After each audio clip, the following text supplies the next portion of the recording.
Damn, dude.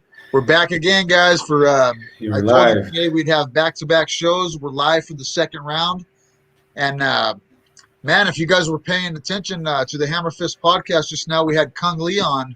And man, dude, that hour went by so quick with Kung Lee. That was a hell of a show. I want to thank Kung Lee and Bill McGuire and Chris Wankio for joining us. Uh, since they may be paying attention to this show, thank you guys for coming on. That was something else, man. Talking to a legend like that was really something, right, Archie? It was, and you know what? I mean, everybody in their own right's a legend, right? I mean, because we're all have the potential, and a lot of us, regardless of how many achievements we create and not, I think we're all still legends in our own right. But there's different degrees. But yeah, no, absolutely. Yeah, that was awesome. Well, guys, we're on round two of the show. Since we've been doing this virtual podcast, me and Archie, every once in a while we get a wild hair and we'll do a back-to-back show like today. And we got a very special guest on today. As you guys know, Tinguinha is part of our little family of jiu-jitsu here in the Valley. And there's a lot of connections with Tinguinha here in the Valley. And Jeff NOLASCO, if I'm pronouncing your name right, you're a black belt under Tinguinha, and you've been training with Tinguinha from white to black. And I know you've got something like 15 years of jiu-jitsu experience, right, my brother? Guilty, right? He's been stuck with me for 15 years, ever since I was a white belt. Ever since you're a white belt. Now, Tinguinha, the stories, they go way back. And I first met Tinguinha through Luis Speedy Gonzalez. And we met him through the Half Gracie connection. But through Tinguinha, we met all kinds of cool people. And you're one of the guys that I met along the way. And out of all the people that I meet in this jiu-jitsu journey, not everybody has the right kind of attitude. Everybody has their own little attitude, but you've always struck me as a very friendly guy, a really likable person, and you seem like the perfect guy to be an instructor. Now, when I first met you, I think you were a blue belt, but as time went by, you progressed and you did all your belts, and now you're a black belt, and well deserved after 15 years of training. And you've been not only training with Tinguinha, but you're also an instructor under him, which says a whole lot right there. Because I know Mauricio, he doesn't let just anybody be an instructor for him. Talk a little bit about how you met Mauricio Tinguinha, when you met him. Was jiu-jitsu your first martial art? Did you train in anything else before you met this guy? A little bit. I did high school wrestling before I met him, and it started because my cousin, he was actually a judo brown belt. So when he would, rough me up and teach me things, I was always fascinated by the submissions, the choke holds, the arm locks, the joint manipulation. And then he said, well, you would probably like Brazilian Jiu-Jitsu. And that was the first, taste of it. And then I went through high school, going through wrestling, had a great experience there. And after high school, college happened, and all that, martial arts had left my mind. I didn't even think about it. I was living it up. I got really fat, got really good at partying. And, by the time I was ready to go to, start training, I needed a lifestyle change. I was obese, unhealthy. So I started shopping around some schools, right? I checked out No Limits. I think I checked out Half Gracie when they had a spot in Yorba Linda / Anaheim. And then when I went to Tinguinha's, there was just something about that place. There was a vibe, and there was, that I can't describe it, but there was an energy when I walked in. And I just started talking to the people around there. And that day I wanted to sign up. All right. I told Livia, his wife, hey, I'm ready for a lifestyle change. And she's like, oh, welcome. Well, talk to Tinguinha, see what he says. And I really wanted to sign up that day. I was like, take my money, please. Just take my money. And Tinguinha, right? I'm sure you've heard him say this. He's like, slow down, wait, slow down, think about it. All right, come back tomorrow. And that night I went home, I remember just thinking like, I got to do this. I don't know why. I have to do it. I mean, I know why, but I had to do it. So the next day I came in, I signed up, and I've been with him ever since. He's been stuck with me ever since. All right. I always play 20 questions with him on our car rides to Fresno. It's 20 questions. If I can get him alone, it's always going to be 20 questions. I'll bet, dude. And you said something that you were obese. I can't see you obese, bro. Man, I'm just kidding. Anybody can be obese. Yeah, Tinguinha, man. When you meet that guy, he's a likable guy right off the beginning, and he's such a good teacher. What a person can gain, even if you're a guy that's already got jiu-jitsu experience, no matter what belt you are. When you meet Tinguinha and you go into one of his classes, it's always something. It could be a technique that you've done for years, and you'll see something a little bit different about it. Might be a fine little detail, something real basic, but he's just a great person. And I didn't know Tinguinha very long at all, me or Luis, either one of us. And he welcomed us to Brazil to stay in his mother's house. You know what I mean? To go over there and compete. And I remember his mom and his brother, they were exactly like him. They were real welcoming. They were super, super friendly, very respectful. And it was all nothing but help. They were always trying to help us get to the next level. Archie, have you ever trained with Tinguinha at all yourself, one-on-one? Not one-on-one. I've been to, Halo quite a bit. That's an awesome gym. I mean, Angel's an awesome person. Just we interviewed, Jeff, you may know that we interviewed Tinguinha, and oh my God, it's an amazing history that he just has and puts together. And not only the history of his own history, but, what he's done here in the Valley, right? I mean, he has Speedy Gonzalez here in Tulare, and then, of course, Halo. And in the connection outside of the Valley, like yourself, Jeff, I mean, not only is there a Valley Tinguinha connection, but I mean, even outside the Valley from Southern California, people just have from Tinguinha, have that connection here too. They do, man. The connection is wide. Look, the spider web is growing. Everybody around here knows them. Now, at what point in your what belt were you when he started allowing you to? Did he ask you to be an instructor? How did that work? Did you start with the kids class or something? How does it work to end up being an instructor for a gentleman like that? Wow. I know there's probably more to this story than I can tell you, right? His thought process, right? But it started off, I think I was new in my blue belt. I was still on the heavier side. But he just asked me, like, hey, would you be interested in helping him teach the youth classes, right? And I was flabbergasted. I loved that he gave me the opportunity to do that. And from that, I started this internship. It was an internship to see how he teaches, his process, right? The way that his mind works, right? For him, nothing happens on accident, right? It wasn't luck. It's always been a very calculated move. And to this day, I look back at the decisions that he's made, like bringing me in, right? That was a calculated decision. And man, I'm so thankful that I was given that opportunity, because through him, I've been able to do so much with jiu-jitsu. And this whole time, ever since I let it be known to him that I want to open a school, he's been behind me the whole time, right? Just coaching me. Right, he's been coaching me in tournaments ever since. He's been coaching me in jiu-jitsu, in business, in everything. So, like I said, I imagine it wasn't happenstance that he asked me to help with the youth. That's how we started.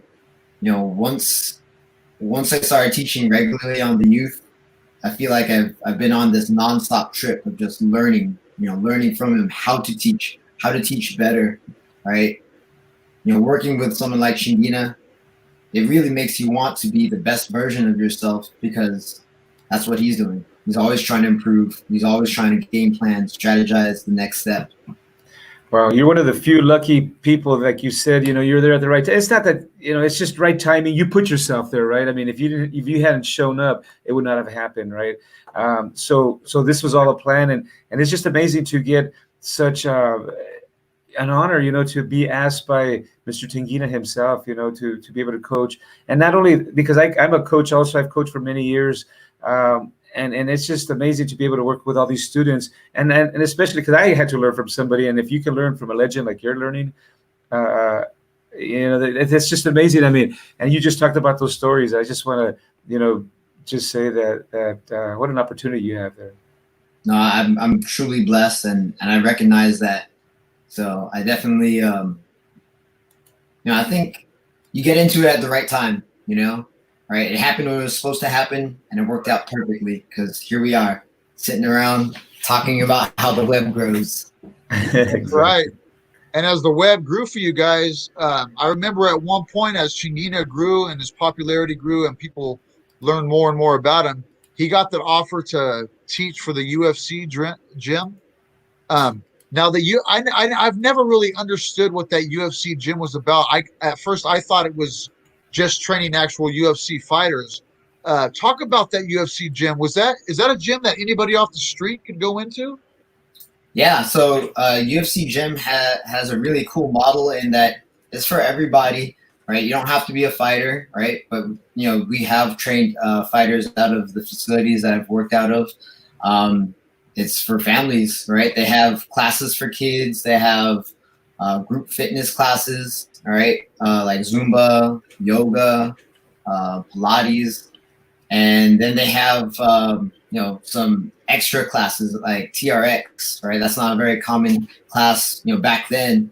And most notably, my favorite part obviously was they had BJJ classes at their facilities, and they didn't just have classes, right? They had a full program in where you can go white to black, right? There's a plan for you to go white to black, right? And with each step, there's a curriculum, there's a system in place so that you're learning and making sure that you understand the concepts before you move on.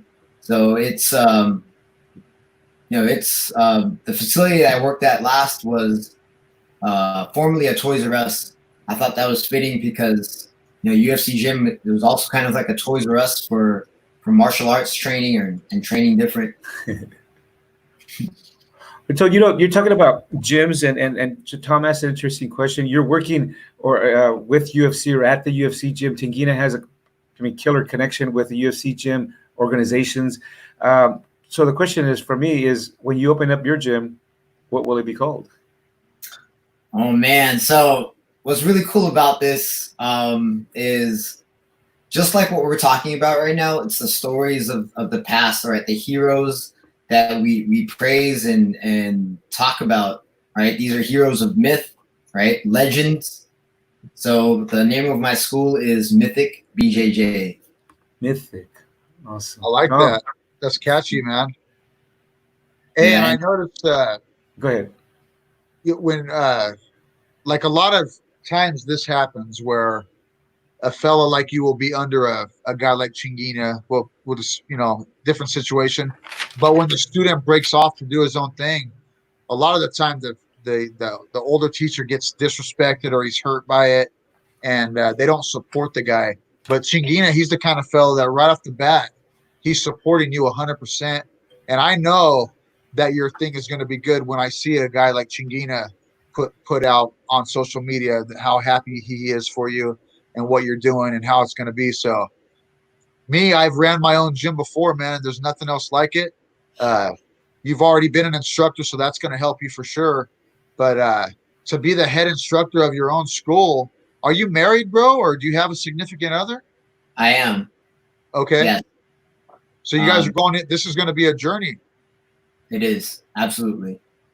Yeah, we're in it. It's always good to have support, family support, especially, you have your significant other marriage, right? And especially if you get that behind you and you have students, you have the experience.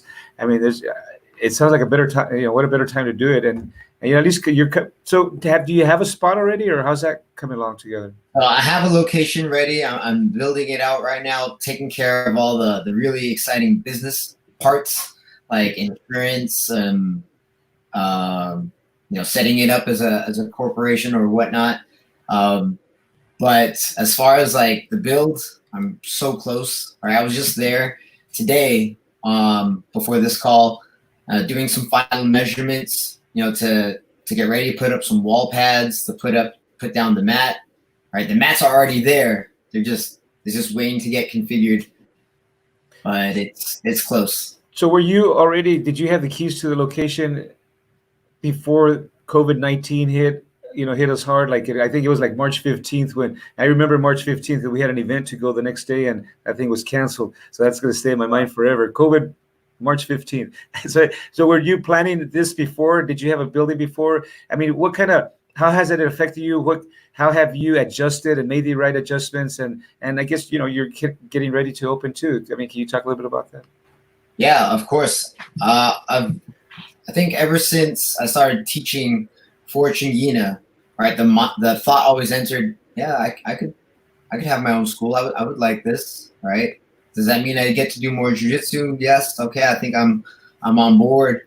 And then the opportunity with UFC Gym came along, and so I kept learning through that. I've met so many cool people through that network. Again, it's part of the web, but it's even bigger because people from different affiliations all came together to meet and collaborate. So my plan was to have something up and running around the time where I turned 40. Right now I'm 38. So I was not in a rush. I wanted it to be the right time. And always in the back of my mind, I was always just praying for like, all right, well, let me know when that right time is and I'll move on it. And then, like you said, March 14th rolled around. And to be honest, it accelerated everything. I don't think I would be I wouldn't be ready to open, let's say, as early as August if it wasn't for, COVID-19, right? It's been a really trying time, right? A lot of adjustments. I took on a new job. My wife and I took on a new job as the personal assistants to our children with all their Zoom calls, right? But little bit by little bit, I found more and more of my mind space being put towards my own jiu-jitsu school. And the name fell together, a place. All right, once I put it out into the world that I want to open a school, a place popped up, right? Wow. All the support from the community. It wasn't even like a public announcement. I just told a couple of friends, hey, I want to open a school, right? And then everything came together, right? The place, mats, the materials, all kinds of support from all kinds of people. I could use the whole hour just talking about who's helped along the way so far, but I'll save us. No, that's awesome, Tom. What an opportunity! It is an opportunity, man, and the support that you get from others is a huge thing with something like this. You can't, we could do these things without the support, but the support means a lot to us. And what's really cool, man, is you and Tinguinha are very similar in ways, just the way that you guys are respectful towards people and you're pretty easy and friendly to get along with. But now that you're going to have your own school, I mean, your philosophy on martial arts and the way that you approach things, it's going to be a little bit different than Tinguinha, and it's going to be another generation of these youngsters. I'm sure you have students already, but you're going to be gaining all kinds of new students, man. You're going to have a lot of kids. You're going to have a lot of new kids that don't know anything about jiu-jitsu. It may even be their first martial art. Most likely it will be their first martial art. And so those things that you teach them, just the creed of martial arts and the way that we treat people and not to be a bully and all the different things that you've learned, it's going to be different than the way that you were taught. So it's cool, man. Me and Archie, we're going to definitely come down and pay you a visit when you get your school open. Please do. I would be honored. Yeah, we definitely will. Yeah, we have what is called Inside the Dojo program. I mean, going back to Mr. COVID-19, I mean, that kind of put a damper on our world, right? We're like in the obviously mixed martial arts, and it's all about events, it's about tournaments, it's about big gatherings, and we used to go to all these gyms and work out there while we're there, but we would interview the owner and the fighters. So what a great time we used to have doing that, and we're just kind of can't wait till we get back to that. We've made making a lot of friends between our last show and today. So we're going to be traveling to Southern California, and when we get there, we're going to be calling Mr. Jeff up, and have a workout there with you.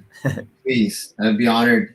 I think that's one of the things I think is part of the philosophy is train with everybody, right? There's a lesson with every person that you meet, right? And you can definitely get that lesson on the mats. You get a real sense of a person when you get to train with them. So I look forward to it, right? Once we get through this, we're gonna be stronger. We're gonna make it happen. We'll have some fun. Oh I just found 2 acai spots, walking distance, so we'll be good. Oh, nice. There you go. It's always good when there's an acai spot close to jiu-jitsu. Yeah. Hey, have you ever took a trip over to Brazil yourself? Yes, I did. And man. very similar to what you were saying.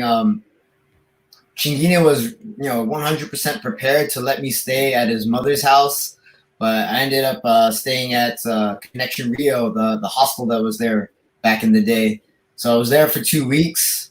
And man, it was an experience. Is it right there in Barra da Tijuca? Yeah, Bibisucos. Yes. All right, you gotta tell us about what gyms you were at, who were the best, influencers, and who you worked out with. But go ahead, Tom. You had some questions of your own, but I'm just gonna say, hey man, just that town, dude. I have so many fond memories. But how sick is that training at that Gracie Baja gym, dude? So it was Gordo's. Right, so it was. Oh, I spent 99% of my training over there, and man, it was once in a lifetime experience. I really recommend to anybody to just try that. Right, just live it. Right, I woke up. There was a 6 a.m. class. I did that. I think that was Nogi. And there was like a midday class for the gringos. All right, taught by this amazing instructor Dennis Ash, and also Jeremy Arell. I met him through there. Right, another Gordo black belt. And then they had the evening classes.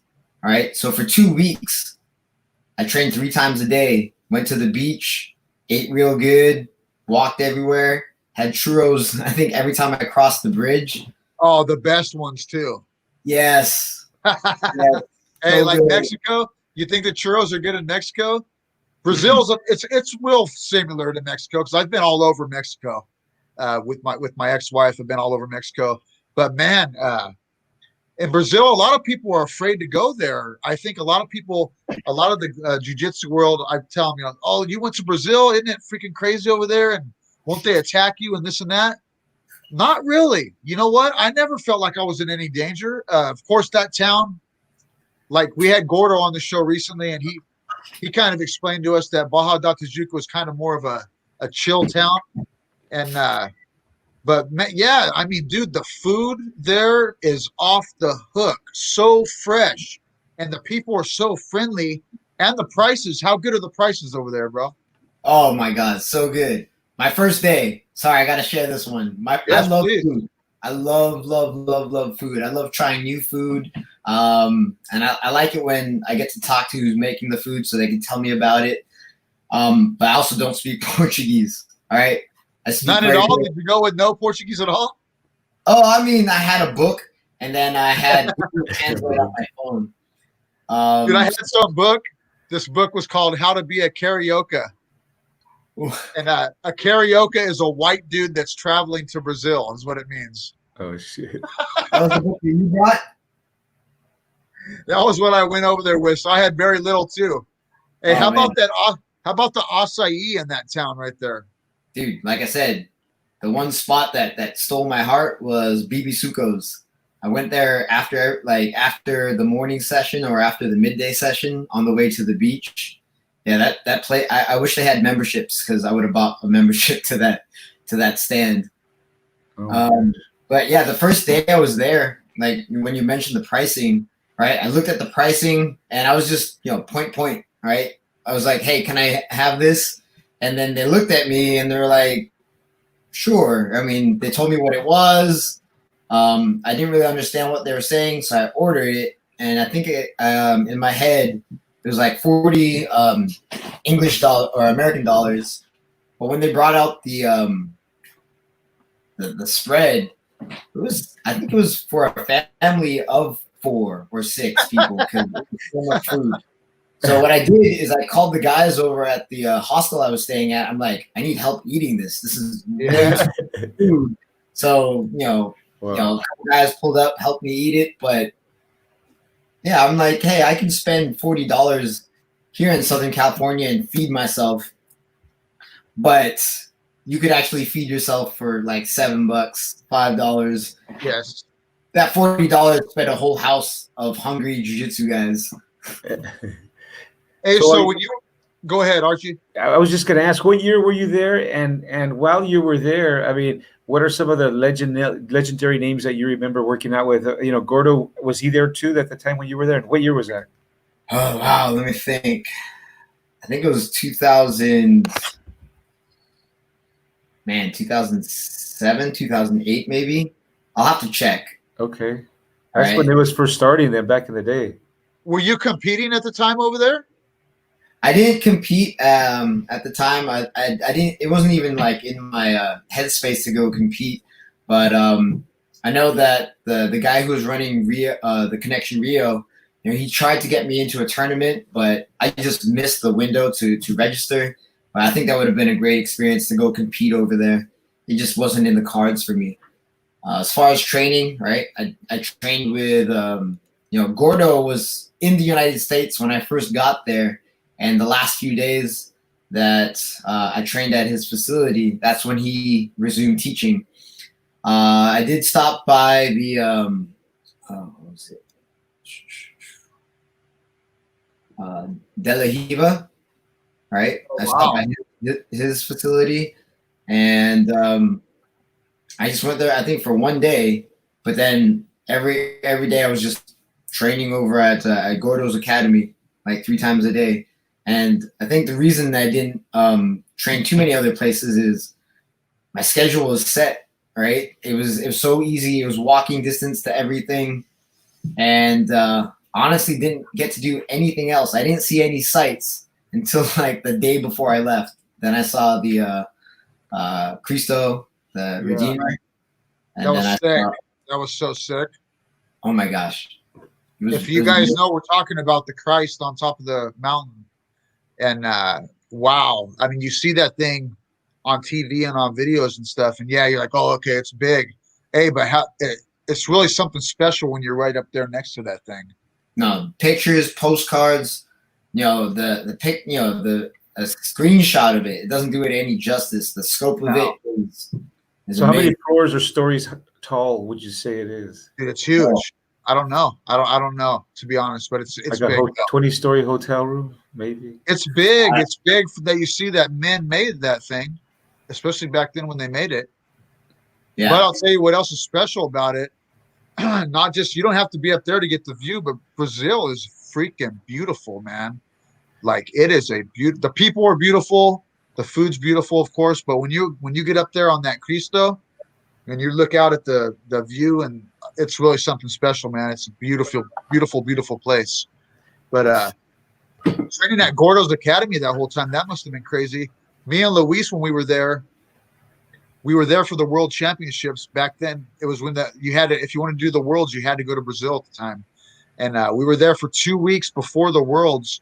So we were just training every morning at 6 a.m., like you said, and then at nighttime at the evening class.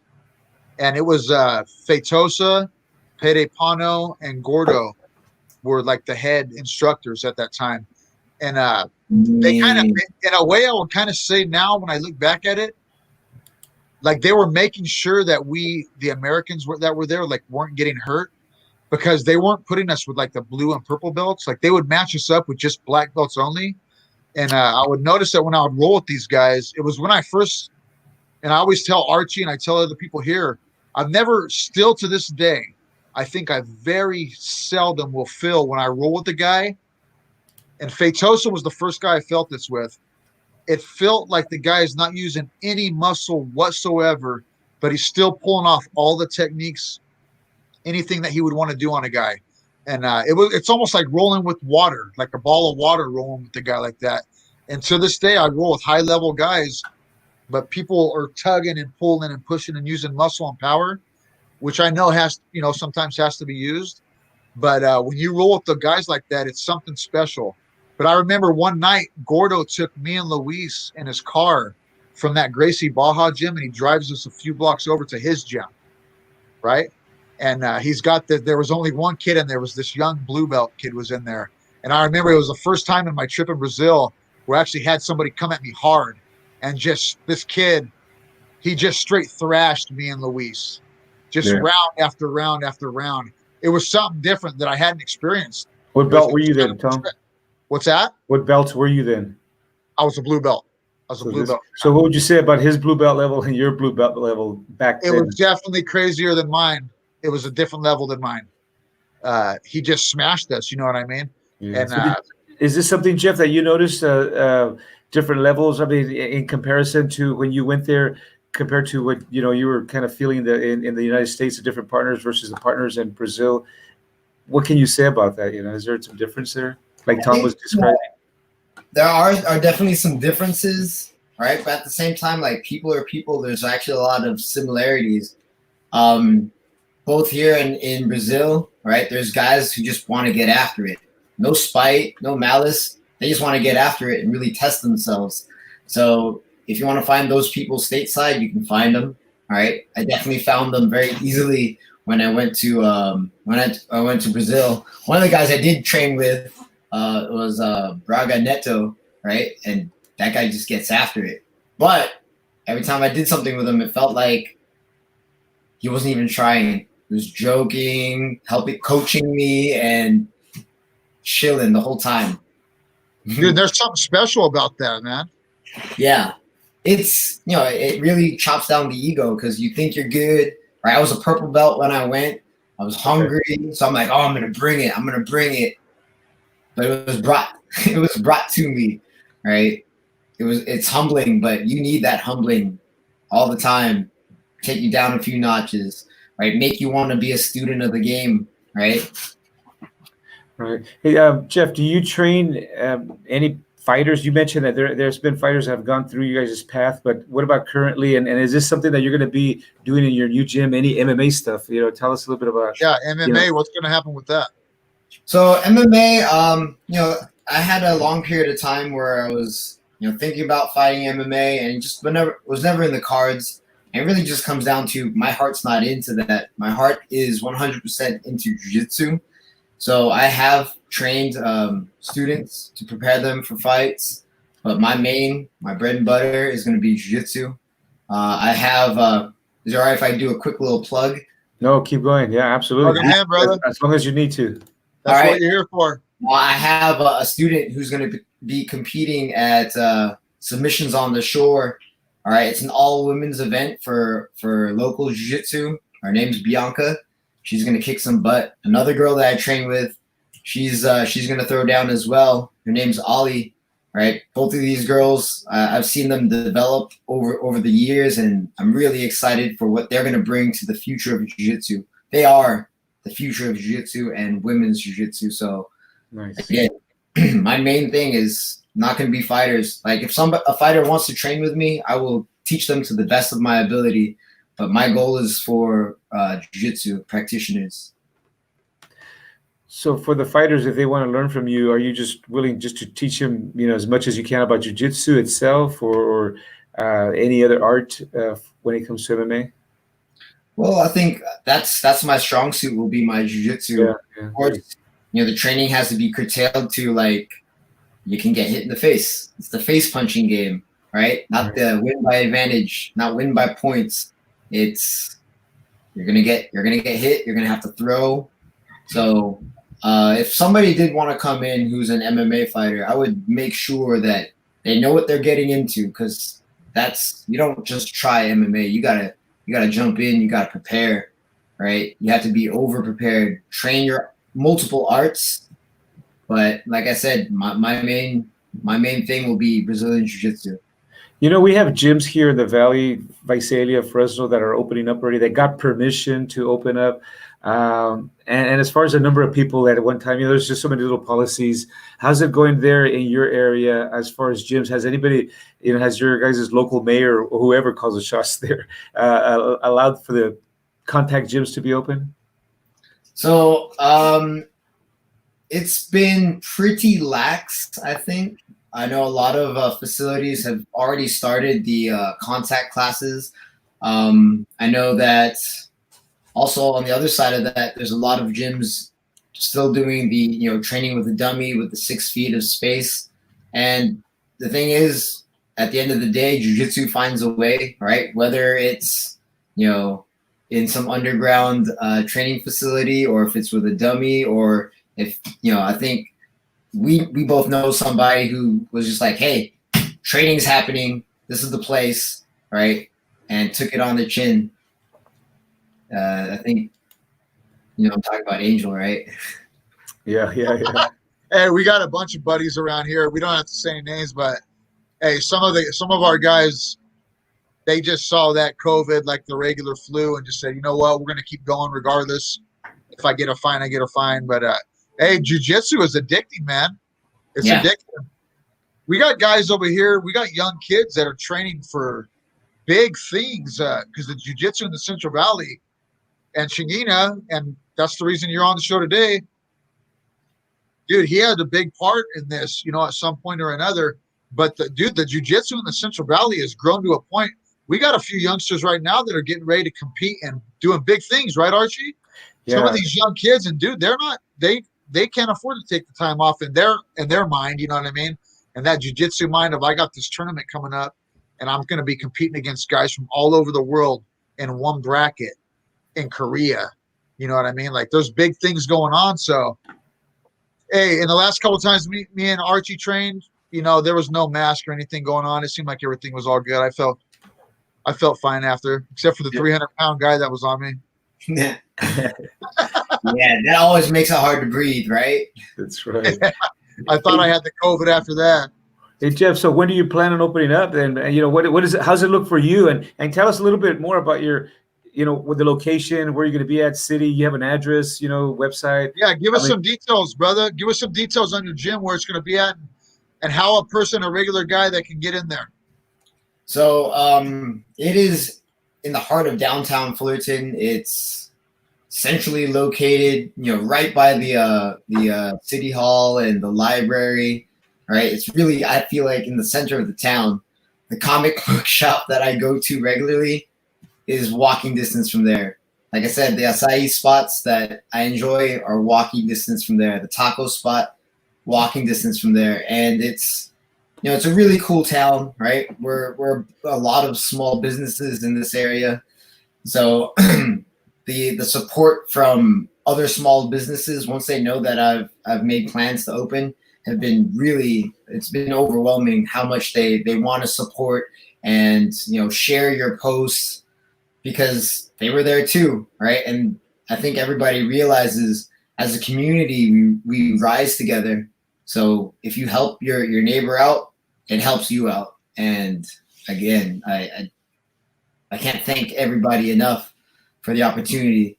But as far as an opening date, again, it's very fluid. My plan is to have all of my things buttoned down and ready so I could have an opening date in August, right? If things aren't ready, I'll be fluid. But I want to hustle this next couple of weeks to make it ready for then, right? But any speed bumps that come along the way, I know something's gonna happen that was unexpected. So I'm trying to expect the unexpected. Yeah. As far as jiu-jitsu, there's so many ways to, nowadays, Tom was saying we have some local competitors that go out and make money.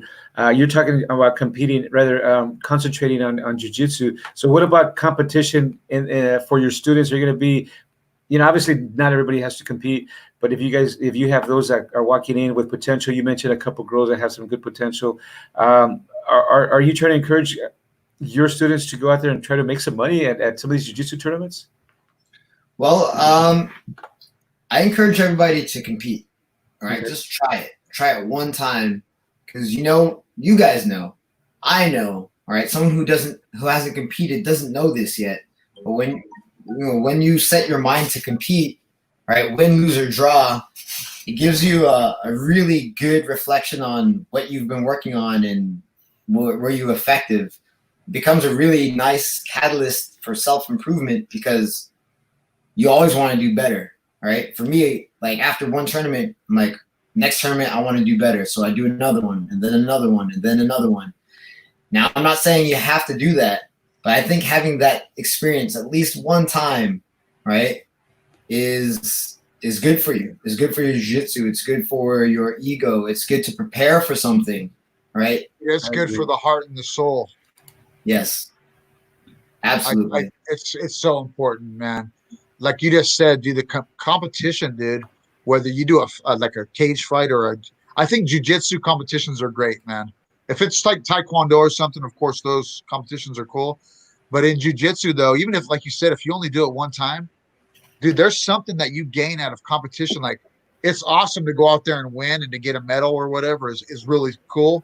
But I'll tell you what, though, if you go to a competition and you go through a loss, and then you go back to the drawing board, and then you have the willingness to overcome that and go back into another competition, whether you win or lose. You know, you guys both know the feeling I'm talking about. When you lose a competition and you go, damn it, I could have done better. And you go back to the gym and you work on those things. And the next thing you know, you're signed up on the internet for another competition. And then you're at the weigh-in and you're there again. And dude, you might win or you might lose again. Hey, but talk about that, dude. Hey, for an average guy or a kid on the street that maybe somebody that would have got bullied or something or that did get bullied, how much confidence will a competition give you after that? So much. All right. That's part of the reason I recommend it. Like if it wasn't even in your radar, I'm still going to try to bring it up. I'm still going to poke a little bit. I was like, hey, there's this tournament coming up. It's a local one with just us and some friends. All right. I'll just try to push them into it because I know what's going to happen is they're going to love it and they're going to feel that boost in self-confidence. I think that's one thing that it's hard, not hard, but it's not often talked about is cultivating your confidence, your self-confidence and how you carry yourself. Some people don't have a problem with it. I was very much, I still have a problem with public speaking. I get nervous, but with like competition and training, I'm like, well, public speaking is easier than getting smashed for 10 minutes. All right. Public speaking is easier than it's a different battle. It's a different battle. Yeah. Definitely easier though. It's easier in different ways, right?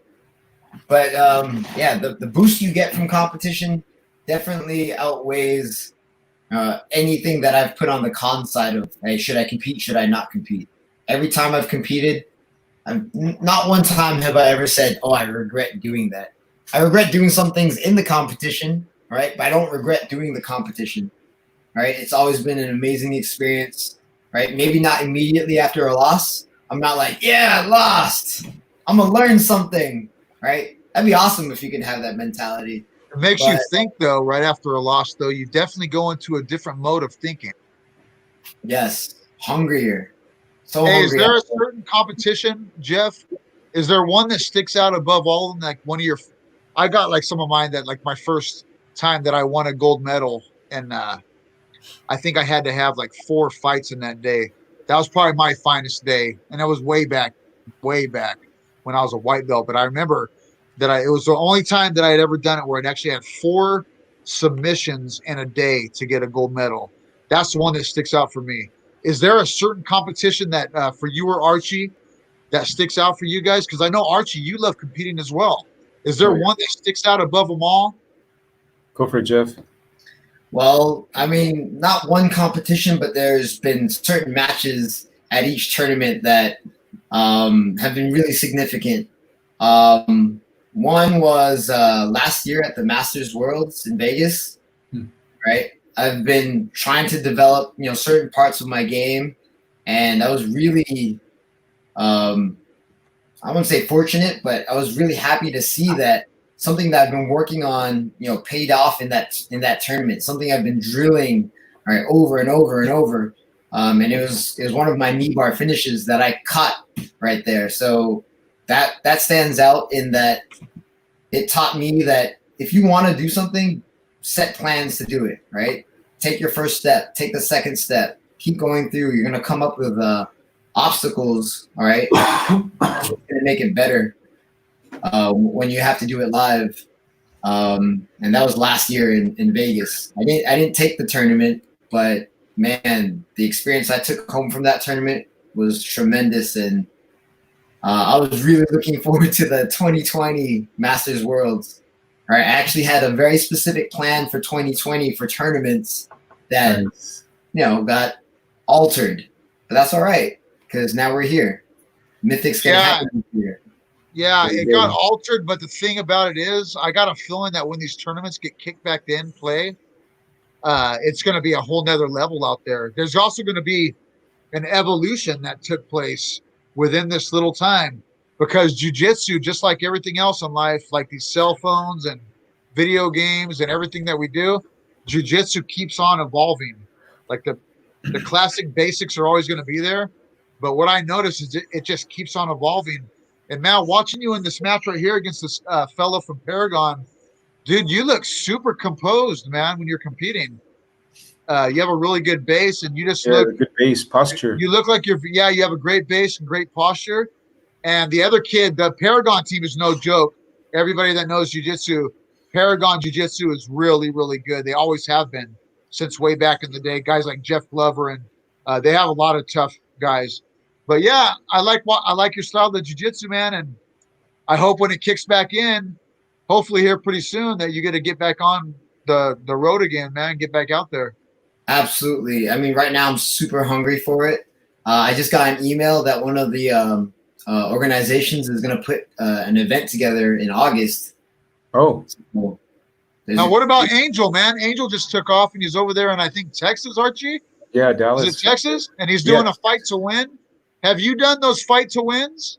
Yeah, I've done two of them so far. I've done a couple of the submission only super fights, and I think that's one thing that has evolved my game. Is before that, I think when I was a blue belt all the way up until brown belt, right? The only thing that's been available have been point tournaments. Right.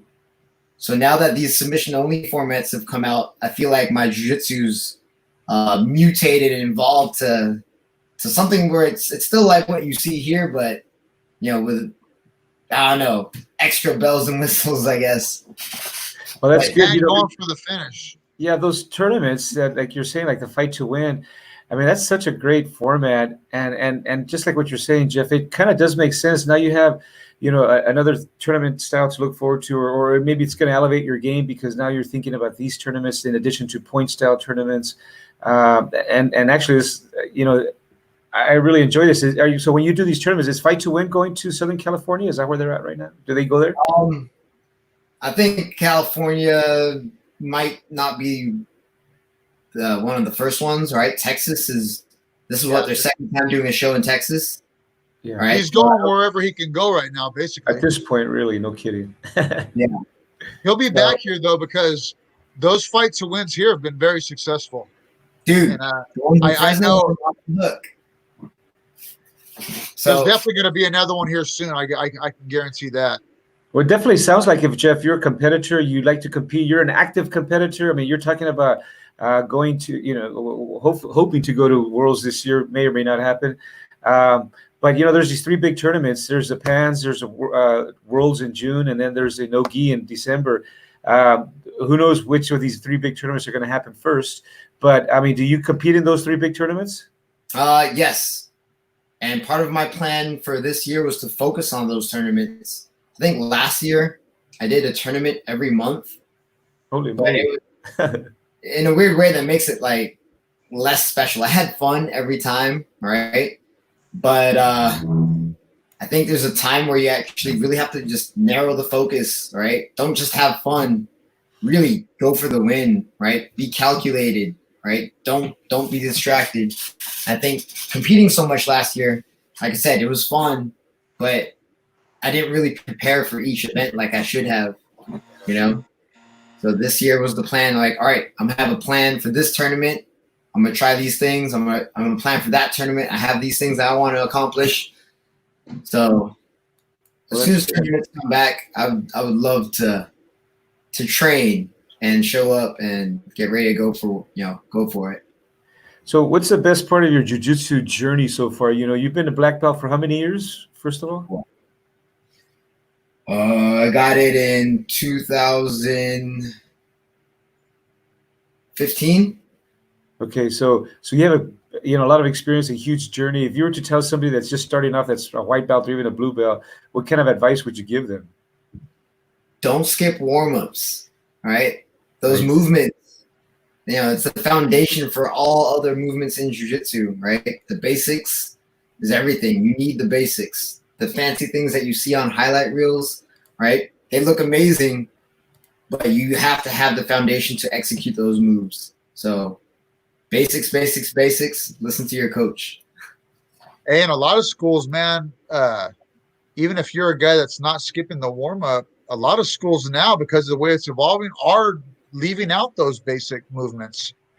You know what I mean? You got to be going to a pretty good school with somebody that's been around to be getting the shrimp crawls and the leg unders and the rolls and the falls. The technical falls, technical stand-ups, all that good stuff. Yep. Hey, when it comes, that's one thing I don't see at a lot of jiu-jitsu schools. I like to talk about a lot. When I came up in Japanese jiu-jitsu before I did BJJ, it was every single day was the rolling and the falling was a huge part of jiu-jitsu. Like you couldn't do anything until you had learn those rolls and falls. And I'll be damned, you did it every single day. I don't see that a lot today. The break falls and the rolls. Is that going to be a part of your curriculum? Rolling and falling? Absolutely. Does Tinguinha, does he add that in quite a bit still? I remember he did when I trained with him. So I had my first class with Tinguinha on Tuesday since COVID. And yeah, it's in there. Technical stand-up. Right. It's important. I agree. I think it would be a miss to not teach this to our new generations. So 100%, those movements are going to be in my curriculum. I mean, I know there's different ways you can teach it, but you have to teach some version of, hey, here's how you get up safely, all right? Here's how you fall safely. Yeah. Those falls, those rolls and falls have saved me so many times. Even mountain biking, from doing those rolls and falls, the judo falls. I remember going down a mountain, mountain biking down a mountain and flying over the handlebars, and just doing that roll into the fall. You know what I mean? Like it actually saved me. Those things, you do them so much, your body, the repetition, it gets used to it. After you get your school going, how are you going to work it in to where that you still get your training with Tinguinha? Are you still going to go a couple times a week, or how's that going to work? Again, I'm going to be very fluid with my schedule, but that's the plan, right? He's been coaching me from day one, and even if I train there once a week or once a month, right, it'll just make that time more valuable, right? Instead of like 5 times to be there, that one time I'm just going to have to really just soak it in when I get there. But my plan is to train there and to continue training with the Tinguinha affiliates, because those guys are brothers to me. So my plan is to always be a student, to always learn, right? I can have a million academies and I'll still want to be a student. Nice. That's awesome, dude. Hey, so talk about I want you to just to give Tinguinha a little bit of props here, before we close this thing up, because I know he had a huge part in your journey and everything, and we've talked about him a lot, but I know he'll watch this show because he supports you 100%. Just talk about Tinguinha a little bit, how he helped you, and what you've gained from his knowledge. Wow, that's a big one. Man, like I said, he believed in me before I even saw anything in myself, which is kind of sad to say, but I was just there to learn and lose weight, and he saw something more, right? He saw something worth investing in, and I'm forever grateful. And when the opportunity for making this a job, through UFC Gym came up, again, forever grateful, because it allowed me to learn more about the business of jiu-jitsu and how to talk to people, how to deal with all these different entities. I mean, I can't really say enough about how much this man has helped me, right? He invites me to his home. He's invites me to his parents' home or his mom's home. So I don't even know what specific example I can talk about, but he's been there every step of the way, guiding me. And again, at the same time, it's not that we agree on everything, but he definitely lets his point be known, and why it is. And my goal is to adopt some of his style of thinking, where it's got to be logical. It's got to make sense for that decision to move forward. And man, I don't know. I could just ramble on, dude. I can just ramble on about Tinguinha, but I would not be where I am today if it wasn't for that man and his family. Yeah, I have big regrets, man, with Tinguinha, because there was a point where I was a blue belt with Ralph Gracie, and then we were introduced to Tinguinha, and I started a path with this man, and I got my purple belt from him, and then at some point I was young and stupid, and I wanted to go into MMA, and I kind of just broke path with him, and I've always regretted that I didn't stick with him to finish up and get my black belt, because man, like I said, he was willing to bring me into his own mom's house and sent me to Brazil right there with his family and everything. And the guy just welcomed me in, and he's, super cool guy. But since then I became friends with him again, and me and Archie, we've gotten to know him a little bit better. But yeah, I got a ton of respect for Tinguinha, respect everything that he's done here in the Valley. We got Angel Lopez. There's a few different guys, but Luis Speedy Gonzalez, those are the two main guys that I'm friends with that have done big things with him. And me and Archie, we've gained a little bit from it here and there. So man, gained a little bit from everybody. I mean, it's an amazing thing. And it's, now that our family has just grown by one, Mr. Jeff, yeah. As far as places that we have confidence that we can go to and visit once this Corona deal goes away, and get that relationship a little closer, and by rolling it together, and just kind of, keep doing what we're doing, and taking our film crew out there with you, and recording, and going live, and doing some killer interviews live. Yeah. So like Archie said, bro, like one of the favorite things that we like to do that COVID kind of stopped us is a show that we call Inside the Dojo. And it was one of our things that we started, when we started doing this podcast, my favorite thing to do. And it's where we get to go around to the different gyms, and we'll come in, and it's all about just giving your gym props. But me and Archie, we gain something out of it each time. We get a free lesson, and we'll come into your gym and we'll videotape, and we'll work with you one-on-one, and you'll get to teach. And it's all going to be videoed, and people from all around the world will be able to see this, and they'll be able to check it out. But me and Archie, man, every time we do it, dude, it feels like we gain a new family member for our little deal that we've got. And right now we've got invites to all kinds of cool people, man. Gordo, Crosley Gracie, Batata, too many to name, man. There's a ton of them. Next week, another part of the family, a guy that you know well, Marcelo Calavacante. Yes. Yeah, we're going to have him on the show. And he's another guy, dude, that a lot of people don't know about. And this dude is legit, man. And I met him also through Tinguinha, and he's comes from the same family of jiu-jitsu, but his style is a little bit different than everybody else's.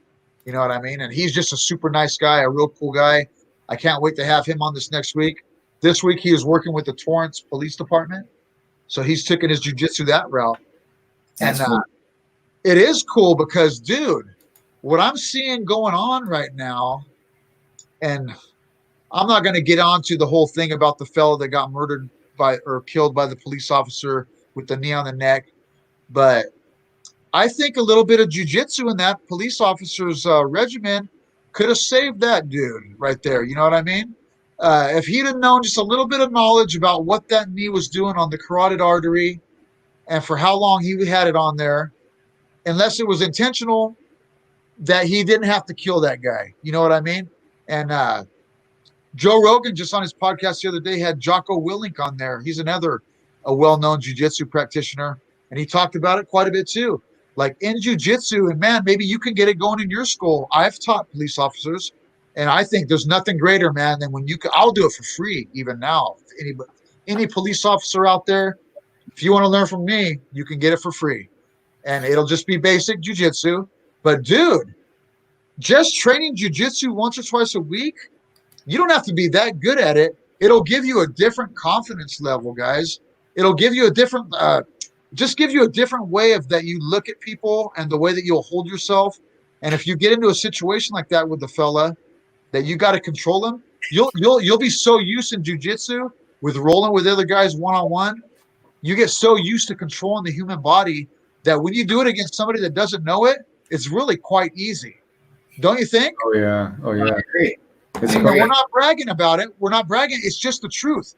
Even if you're a smaller guy, like, dude, if you're a smaller guy, dude, I'm not a heavy dude. I'm a tall dude, but I'm a tall, lanky, skinny dude. Hey, and I've learned with the jiu-jitsu, when you go against a big guy that doesn't know it, it's pretty easy to do on him. It's pretty easy to do without very much effort. I So like the yeah, word. these I like the officers word. out there, if you're down south in Fullerton, Oh yeah. Jeff is a great guy that will welcome you right in. And man, support his school. We support your school 100%, dude. You're part of our family. And me and Archie, we're going to take this road trip that we're going to document. And this is in the books right here because we have like 10 legit schools to hit up in this Oh my trip. gosh. It's going to be like a 2-week trip that we're going to take a vacation for. You have to make it 3 weeks. You're gonna have to make it 3 weeks. There's a lot of really good. No, I kid you not. I know. Good local jiu-jitsu right where I'm at. Right, there's a lot of guys that I train with that are from other affiliations, but we all train together. Right, there's something that's happening in the valley that Angel told me about, where people train with each other, make each other better, and they have a great community. Oh And yeah. that's we're gonna build here in Fullerton, right? Hey, Cho Shinoya, I probably just murdered your name, bro. You came onto the show now. He says, hey, party people. Hey, Professor Jeff. Some schools are now offering free lessons up to blue belt level for police officers and military. Nice. That's what I'm talking about right there, guys. That's the And you know support that what we will need. happen, dude? You know what happens? You get a you offer it for free. The police officer comes in. They see the benefit of it right off the bat, and they're going to give you some money. Either that or they're going to bring people in. It doesn't matter. It's worth it anyways. You're doing your community such a great favor by doing that. You know what I mean? I don't watch the news much, dude, but look at the freaking crap that's happened after that happened with that gentleman. So much unnecessary stuff, dude. It's very unnecessary. But yeah, guys, anyhow, a guy's got to make a living though, man. And being a martial artist teacher is not the easiest living. Opening up a school, I know this for a fact. I stopped working my other job and opening up a gym. It's not a big amount of money coming in the beginning. If you can get things, especially when you're down there in a place like where Jeff's at, there's a jiu-jitsu school on every corner. There's something different you're going to get with Jeff, though, guys. You're going to get a different type of personality, a different philosophy, a guy that's coming from a very legit instructor in Mauricio Tinguinha. Okay. He's coming out of a generation of right from the Gracie. So Jeff's like third generation to a sick lineage of jiu-jitsu.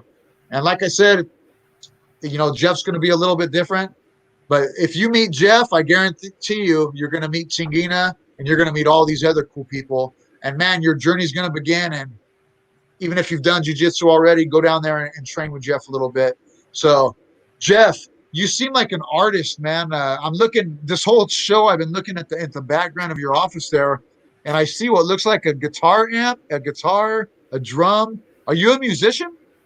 I used to play a little bit from junior high to college, but I think once I got the jiu-jitsu bug, that's kind of been the way it's gone. Right now, I'm teaching my children or my boys, the love of music and the appreciation for music. So, my kid has a drum kit in here, so we play around, we have some fun, Nice. It's some good bonding time.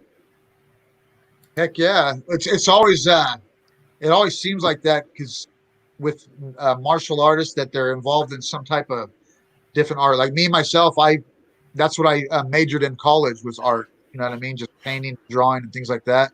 And then you got guys like Tom Knox, one of our training partners.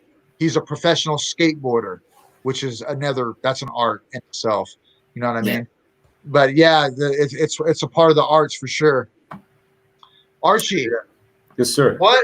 what is next, Archie? What is next for MMA Fight Pass, and what do we got going on next?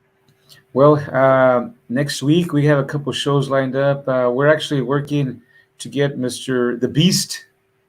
Dan Severn? The Beast, yeah. Dan Severn, old school so right there. That'll hopefully come up next week. We're just excited for everybody that's come on. We're excited for Jeff to have him on. Just because of the jiu-jitsu and MMA and besides that, just health and fitness, man. I mean, Jeff just had his testimony about his health and fitness upbringing. He was a little overweight, or he used a different word. I can't see you overweight, dude. Dude. Hey, but I learned in college, like, to be obese, you don't have to be. Were you actually overweight? Yeah, very much. So I was actually studying kinesiology, right? Studied human movement and the body. So one of the things that we did was body composition test. Right, I was 200 pounds plus at one point, and when I went to the body composition test, I was dunked in some water, and they weigh you, and from those figures, they figure out how much of you is fat, how much of you is muscle and bone. I was like at 34% body fat, right? And I'm short. I'm like 5'3" on a good day, right? Carrying over 200 pounds of not useful material. And it was causing a lot of problems, right? My family doctor was saying, hey, you're going to have diabetes if you keep going this way. I was having infections not go away because my body was already at a detriment. It was operating below capacity, and I was having knee problems just walking through the mall because it was too much weight. Would you say that I've seen this happen with quite a few people, men and women? Would you say yourself that jiu-jitsu was the cause of you losing all that weight? Yes. It was the lifestyle change that I needed, and I'm thankful every day that jiu-jitsu entered my life. I don't think I would be who I am without it. Hey, because guys, when you start jiu-jitsu, you start going through all these different things. But what happens in jiu-jitsu is you want to get better, like Jeff talked about. You always want to improve. Hey, and a part of that improvement is what? Your diet. I know every jiu-jitsu guy out there I've ever met, once they get like stuck on jiu-jitsu and competition and they want to lose weight or whatever, the only way to do that really is to train hard, but your diet has to be a big part of it. So Jeff, everybody's got different diets out there. Everybody's experimenting right now. Nowadays, there's so many damn different ways people are eating. What are some of the things that you eat and that you focus on in your diet? What are some of the main things in your diet? Oh man, that's a loaded question. I am not the greatest eater. But when you lost that weight, though, there had to be some changes that you made. Oh yeah, totally. But it wasn't a really scientific approach. It was I had a chorizo burrito 2 hours before class. I threw up chorizo burrito in the middle of class. I don't do chorizo burrito anymore. Chorizo. So like little things like that, right? I used to eat at Carl's Jr. like twice a day. I'm not saying that you can't eat these bad things, but hey, if you're going to train, right, you should probably put some good fuel in your body, all right? Some bananas, some fruit, some vegetables. Luckily, my wife's an amazing cook, so because of COVID, she's been making everything, all right? I think I'm leaner now than when I was, working full-time at UFC Gym because I'm eating home-cooked meals, and I think that's a big part of it. Good home-cooked meals, all right, with good quality ingredients. But I always say moderation in all things, including moderation. So every now and then, I'll have that super large acai bowl, all right? Every now and then, I'll have that hamburger that's meant for two, but I'm going to eat it by myself, all right? But for the most part, I eat when I'm hungry. I listen to my body, drink a lot of water. And it's all because I don't want to feel bad during practice. If I feel bad during practice, I feel like I've wasted some of my time, my partner's time, and my instructor's time by not showing up ready to go. So that's been how I've changed my diet is if it affects my training negatively, I got to make some changes. Yeah. There you go. The one thing my sister always says, my sister's she's kind of like a hippie-ish health fanatic, but she's in the ultra marathon running. Is one thing I like to do on the side is long distance running. And she got me onto this kick, and it's one thing that's helped me quite a bit, just feeling better, is eat all the think about this, guys. Eat every color in the rainbow when it comes to fruits and vegetables. If you just think like that, like you don't have to have a specific set or guideline, but just think about that. If you eat every color in the rainbow, you're getting quite an array of the good stuff, and then add in your meats and your rices and things like that. But I'm no dietitian, man. I'm a hardcore sugar fanatic, dude. It's one thing I'm trying to cut out, dude. It's like one of my Ben and Jerry's ice cream, though. Yeah. I hear you. What about you, Archie? Hey, well, I've cut down a lot of processed foods because of the health and fitness lifestyle that we live in, and it's just so, if you ignore your food when you're at practice or throughout the day, you're gonna feel sluggish if you're eating too much grease. If you're eating all these nice green leafy, low fat, all these berries, blackberry, blueberry, cherry, I mean, it's not gonna happen overnight. Just it makes a difference though. It makes a difference, yeah. And I'm sure Jeff didn't change his lifestyle overnight. Nobody will. It's just too hard. But gosh darn it, man, make an effort, and that stuff is going to help your life. Dude, cutting out. If you can cut out just refined sugar, hi Kanani. I fuck a name up, dude. Kanani. Hello, Kanani. Thanks for tuning in. You got a lot of cool people out there, man, that were hitting me up when they found out you were going to be on the show. I know this show will get a lot of views after. We're still and Archie, dude. I got with a buddy of mine that does rap music that just put out a label to bring him up. No, he was gave me some good info today for us to get our show like out there more, like on Spotify, and to get a lot more views because we could get way more. We could get way more, but which is going to help our show grow. But having guys like you on, Jeff, man, we appreciate it. And the show's still new. What are we on, 89? The podcast 89, and then virtual number 20. So that's this corona ain't stopping us. We just kept going we just adjusted and made the technology work for us now. Yeah, thanks to Archie, man, because dude, with me, we were doing all these in the studio, man. I'm a lagger, dude. I'm a procrastinator. But Archie's one of those guys that just keeps things rolling, which has kept me going. And dude, you figured this whole virtual thing out pretty quick. Like it's going pretty good. I think it's going pretty good. Sometimes, like the last interview we had with Kung Lee, if a guy's like not right next to his router or Ethernet, it can be a little bit scratchy. But this one with you, so just for our knowledge, Jeff, are you close to your Ethernet box or what? No, it's in the next room, but it's just on the other side of a closet and a wall, and then that's where my router is. Are you on a laptop or a computer? Desktop. Okay, so you're on a desktop with a wire? Or wireless. It's wireless. Okay, so man, like we're learning as we go with this stuff, but definitely some connections are better than others. But yours is spot on, dude.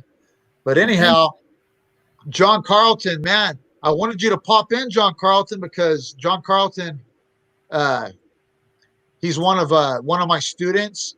We trained in the garage, man. I got one of those little garage gyms going during this COVID thing, but he wants to compete for his first time, and I wanted him just to pop on just to ask you a couple questions. But I'll ask the question for John because I feel this guy. He's one of those guys he's a white belt, but he's been doing it for a while, and man, he gives me a handful. And I know that he could do really good in a jiu-jitsu tournament, but he's one of those guys. He's never done any kind of competition before in his life. Probably didn't play a lot of sports. And his question is, what decision do you need to make, like to take that first step, or what should you have in mind to take that first step to do that first competition? Or what's one of the most important things you would give a student? Like, what would you tell them? Okay, you got 3 months to get ready for this competition. Here's what I want you to do. Well, that question's come up a few times, and the first thing is, prepare. Right? If you're not doing something every day to prepare for that, you might be behind. Right? That doesn't mean you have to train every day. That means on the day that you're not training, you should be eating well or really truly relaxing your body, right? You can't train hard 100% of the time, all the time, right? One of the things that I found is to balance things out, and that would be with something like yoga, right? Doing your stretches, right? But every day, something should be happening that helps for your competition. The second thing is study your tape. If you're training, if you're doing your competition training, videotape it, right? And from that, you'll see, some things you might not have known were there, right? Some openings, some opportunities, some deficits that you need to attend to. The tape doesn't lie. A lot of times we think we look one way in our head when we train, and then you see the video of it, and you're like, "Oh wow, that was bad." Dude, And that's great advice right there. That's something I never really thought about right there. The video, watching that. So helpful.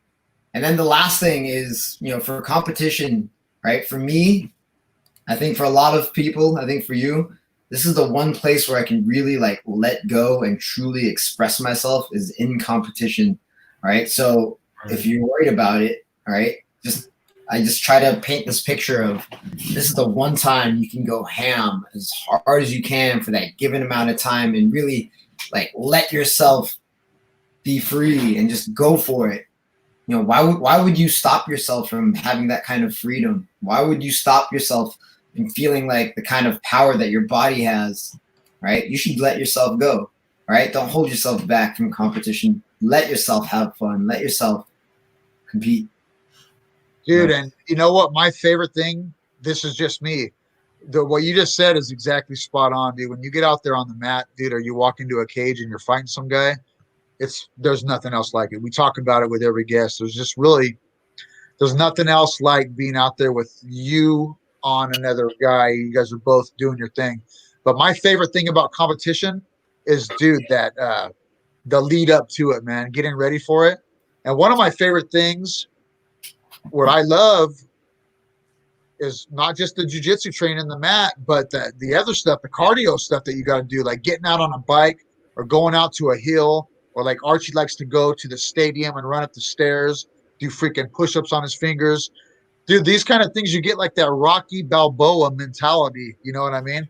And I think when a guy does those kind of things and you're preparing like that and you're hitting the jiu-jitsu gym, dude, when you get to, you're building up and building up and building up, and then you're getting your diet right, and then you're getting your weight right because you got to weigh in the day before or whatever. Dude, all those things together, it's quite an experience, man. It is quite an experience.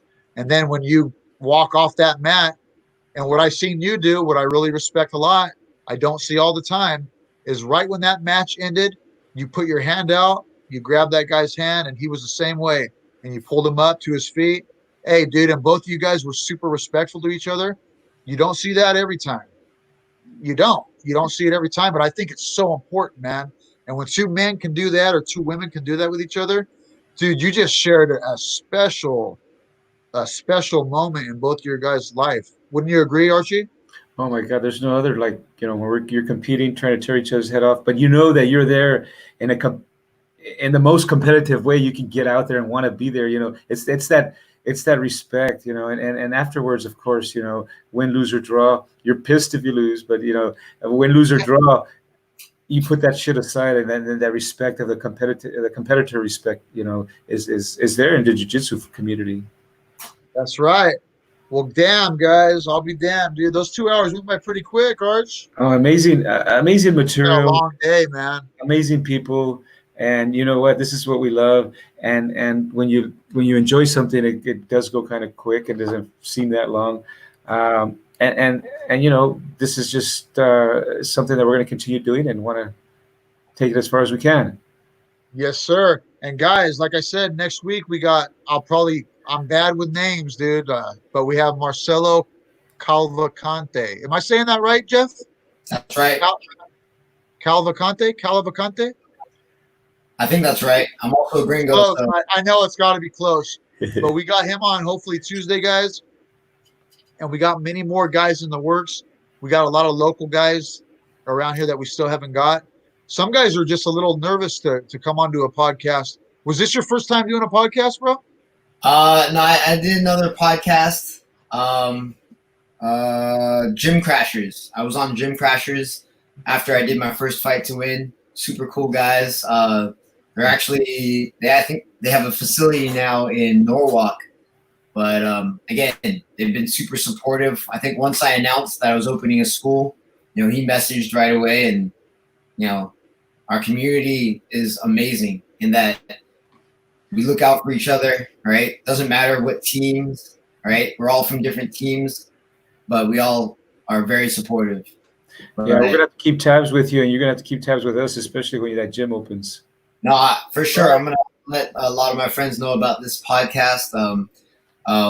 You know, after you guys reached out, I did a little bit of homework and checked it out, and I ended up just enjoying the show, just having it on. And you're talking to Doug Marshall. I remember watching that guy, and I was like, man, I want to fight. I mean, that's exciting. I want to get some of that. And you know what?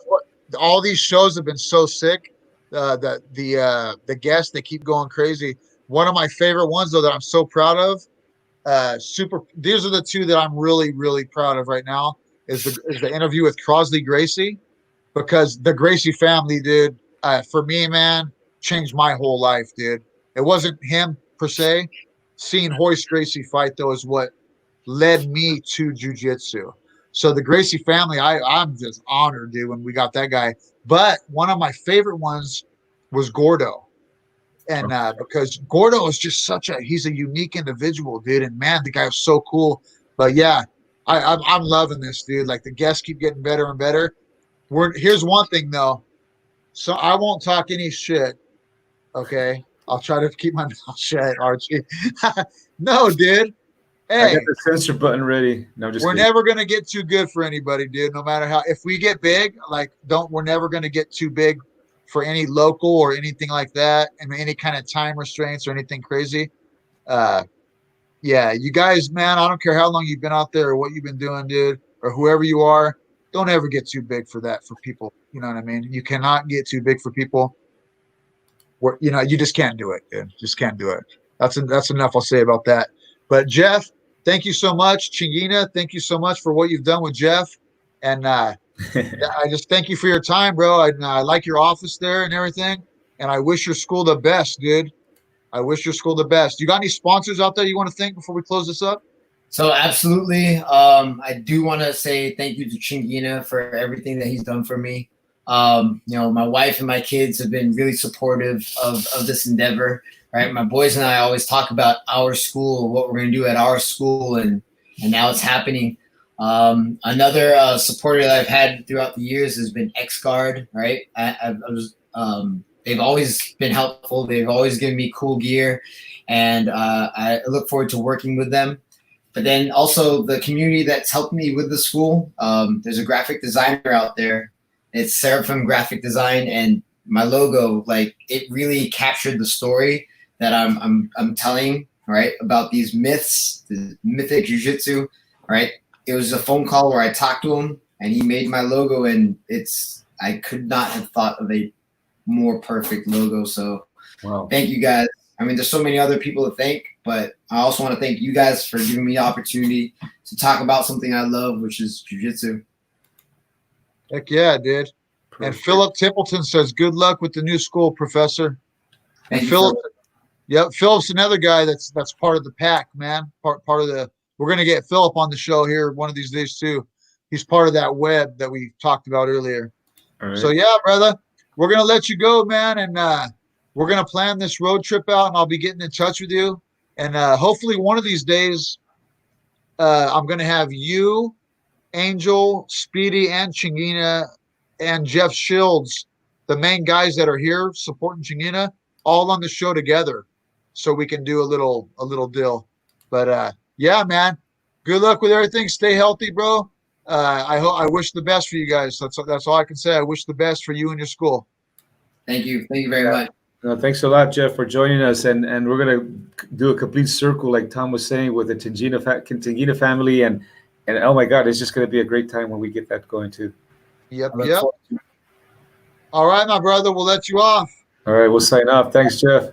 We're gonna stay live though, so we can get these sponsors out. All right, take care. Oh, that was cool, man. No, heck yeah, absolutely. Back-to-back show. That's not bad doing that. No, that was great, Tom. I mean, do you want to give a couple shout outs here to our sponsors as we're going to close down? Yeah, we got to give a shout out to the sponsor, guys.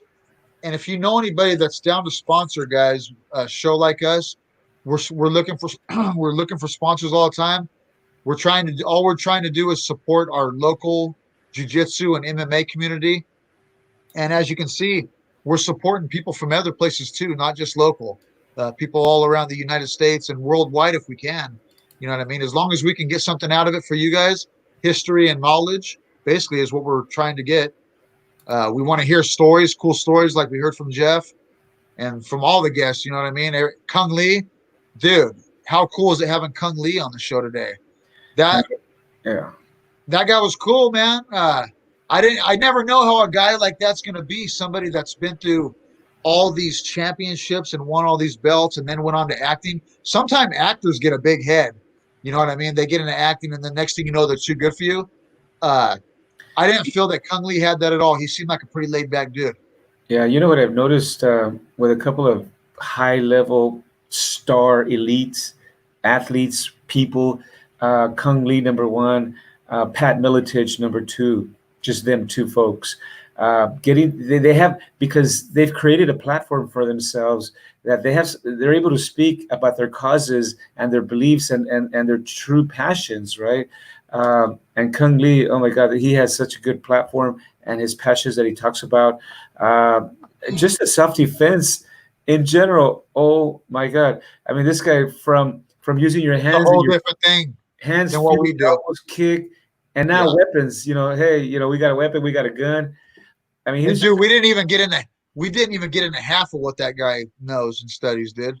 So the point is, he just has such a great personality. Like you're saying, he's not a stuck-up kind of person like we've kind of, imagined some other folks to be, right?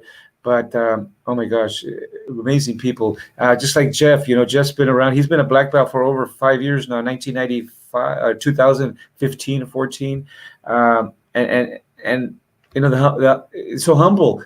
Now he's doing what he deserves. Is opening his school. He's planned for it, and that's what life's about, people. Just being humble and being able to accept that hard work. Hard work. Who says that? Hard work, Mr. I don't know who says it, but I know it's a good one because man, Roger Mayweather. Yeah, Mayweather. When you open up a school, a jiu-jitsu school, especially if you're living down south, it is going to be hard work because, dude, there's a ton of different places to train down there, and not all of them are created equal. You know what I mean? And a lot of them closed down during this whole coronavirus. Yeah. A lot of people closed down. So Jeff is taking a big risk. Calculated though. A calculated risk. Okay, he's taking it, but in the same time, it's a smart move at a good time to do it. Yeah, you know what I mean? Absolutely. And Tinguinha also just made a big step in his career where he stepped away from the UFC gym, and now he's just but he did it in a good way though. You know what I mean? He did it in a calculated fashion, and there was no bad breaking or bad blood or anything like that. He just decided that he's going to take a different path. Okay. And Tinguinha, I took a few of his classes during the corona, just out of my front room and with pillows as a dummy. You know what I mean? And, online, those Zoom classes. And he was doing it like in his front room on dummies. Hey, dude, and I'll tell you what, the stuff we were doing, it was a damn good workout, and it was real knowledgeable, the stuff he was showing. So my point being with him doing that, I mean, some people might look at that and go, you know what I mean? What's this going to do for me? The point is, he didn't stop. He kept going. And like he found a way, just like in jiu-jitsu, he found a way to come to a dead end and found a way to get around that puppy and keep on going. That's so pretty cool. Yeah, pretty cool, man. Hey, Tom, we want to say, a big thanks and a shout out to our sponsors, Rio Acai Bowl. That acai was like a hot topic today. But we got some hot Rio Acai Bowls in Fresno on Van Ness Avenue. And talk about General Art CBD. I mean, that's like an amazing product, man. Well, I'll tell you about the General Art CBD right now. I'm even giving it to my dog that's barking all night because of these freaking fireworks that are going off. Is it calming him down? Yeah, it's calming him down. There you go. And I suffer from seizures from time to time, and I've been taking that CBD oil just on a kind of a regular basis. You know what I mean? and hoping that it helps. But I know it does kind of calm you down for sure at the end of the day if you take it, or even if you're getting ready to have a hard day at work and you take a couple drops of that, it does seem to mellow you out. So yeah, Gentle Art CBD guys, they don't just have a legit oil. They've also got gummies and they've got tinctures and different things. Don't they also have like patches that you can use? Yeah, they do. Yeah, no, absolutely. And they got a slew of products, right? I mean, and the other product we want to mention is La Enchilada Mexican Food. I mean, contact Mario from La Enchilada Mexican Food. They're on Blackstone and in Fresno. Great La food. enchilada, amigos. La Hey Enchilada. guys, if you want a damn good El Pastor burrito with all the works, all the fixings on it, or maybe some real salsa, chips and salsa, or maybe your things like carne asada tacos, hey dude, they got it all, and it ain't no bullshit. They got the real thing going on. They're hard work. They're chopping it up all right there. They're making it as it goes. The salsas are all fresh. Everything is made right there and then. La Enchilada Mexican food. They're not Mexican foods aren't all created equal, right, Archie? No, and you know the Definitely, taste definitely buds. no. But yeah, we got some legit sponsors, man. That acai bowl, guys. If you haven't had an acai bowl, you want some real stuff, go to Rio Acai Bowl right there in Fresno too. But those are our sponsors right now, guys. We want to get more sponsors, so you can hit up Archie Tovar, or you can hit up myself, Tom Owens, or you can hit up Chris Ronquillo, that grumpy old man. Our favorite guy. I'm just kidding, man. I love that guy, regardless. Hey, So so yeah, we'll just hit us up. yeah, hit us up, and then you know we got to do this again. We'll be back next week, and gosh darn it, Tom, what an amazing time! Thank you. Dude, I know. I just can't get over the Kung Lee, how quick that went by. We have to talk to that guy. We'll have to get him just one-on-one with me and you one of these times. Yeah, at this point we will. We got all his info. But damn, these guys, you can't get to them unless you can get to their manager first. Some, I mean, you know, that's just the way it works, and that's what we have to put up with. I'm only kidding, man. No, we'll get to know the guy. I'm sure it'll be all good. Hey, how sick would it be to go to his gym, though? We kind of halfway got the invite right there to go down to his spot. He said to come on down, so we're definitely gonna. I'll tell you what, though, I was watching his training sessions, and they're recent ones too, of him working with these younger fighters. Dude, that guy is working. You see the guns on that dude? He's about 48, little under 50, and You see the arms on that guy? He's pumped. He's yoked. Dude, he's yoked. Hey, I seen him in these videos today. I was watching him, just checking out some stuff. That dude is out working every young buck in that gym, man, running up these hills with weight vest on, and dude, he's no joke, man. He's definitely trained hard. So if you go to his gym, you could expect a good workout. It'd be cool though. It'd be something that you would remember forever. Oh yeah, you know, this is all good, man. We're gonna be building some big memories here with these guys. Hey, so the field trip that we have to take is going to be me, you, and whoever else goes is going to have to be willing to train, along with videotaping and stuff. I'm thinking like me, you, and John or something might take a couple of these trips. Yeah, but, no, absolutely. We can definitely get. Dude, we plan it out like a little map where we hit, one of these gyms a day. You know what I mean? That's it. Yeah, gotcha. It's in the coming future, but we'll have to have that all through social media and everything too, where people can see some of this stuff. Plan it. Yes, sir. Hey, we'll close it up, Tom, and then we'll just stay online and we'll just kind of prepare for the next one, man. Yep. So MMAFightPass.com, guys. If anybody out there has any tips for us, like I said today, the guy, a buddy of mine, close buddy, he said what we need to do is get on Spotify. He said once we open an account on Spotify, then our podcast is on there, and people. He was just saying, he showed me how quick that his album got pumped. He showed me the amount of views that he got. Like, it was within a week. It's ridiculous, dude. So I think that Spotify is a big one, Archie. I think we need to look into that. Yeah, no, we got a couple accounts out there. We got an iTunes account, and we may even have, but we got to build some more accounts and on all these different platforms. There's just a lot of platforms. I'll show you how to do that, Tom, and we'll get online, man. Okay. So anybody out there, you got any tips for us? John Carl Tizzle says, let's do it. John, we'll be training tomorrow night or what, bud?